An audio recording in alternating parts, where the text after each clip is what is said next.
A little bit about the new series for Black Lion and Cubs called tentatively Learn Like a Lion.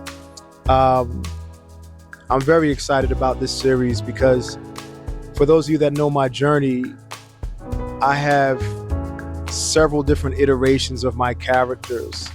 They've been drawn, illustrated, and animated in so many different ways over the last 2 years, just so I could see all the different options, all the ways it would look, but then also to give me the opportunity to settle on one that I really, really liked.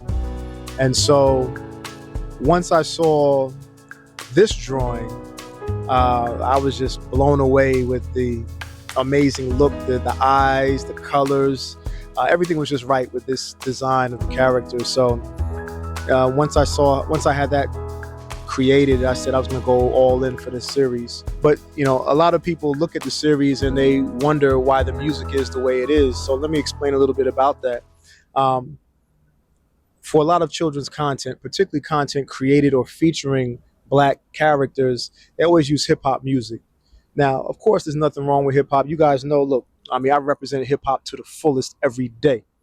However, when it comes to young children's content, or particularly when it comes to my own household with my own two young children, I don't play a lot of hip hop for them. In fact, in our household, we listen to a lot of binaural meditation type music, a lot of jazz, R&B, just smooth, calming music.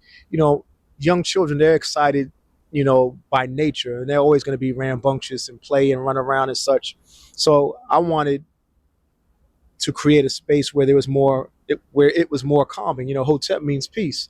I want peace for my children. I want peace for your children. And there's too much, in my opinion, humbly so. There's just too much content out there with a lot of rah-rah excitement and dancing, and then too much, hip hop music, hip hop oriented dance music for young children. To take it one step further, I actually, as a former teacher, have seen how companies try to market education through hip hop music to our young children. And I found that offensive because it almost gives off the impression that people assume or think that the only way you can teach young Black children is through hip hop music. Put it in a rhyme, put it in put a little funky beat to it or what have you. And I find that offensive because we're more than that. And I wanted to, demonstrate that with my series. So that's one reason why this series does not have hip hop music. Later on, I saw a documentary about Fred Rogers, Mr. Rogers, and it was interesting to hear him say something similar. He said when he created Mr. Rogers' Neighborhood, he didn't want to do the singing and dancing like they did on Sesame Street. He said Sesame Street had enough party and dance and all of that. He wanted to also create a safe, calming space for young children. And I think that's necessary, especially when you're developing social and emotional competency. So that's one thing that people will find interesting about this series.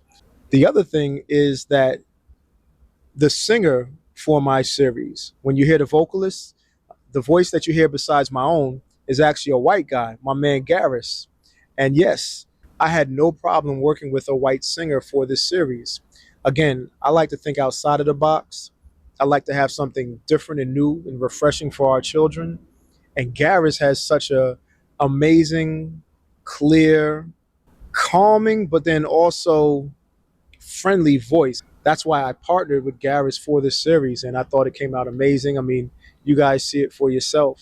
So that's just a little bit about the new series. I'm very proud of it. So stay tuned for several other episodes for Learn Like a Lion from Black Lion and Cubs. Peace.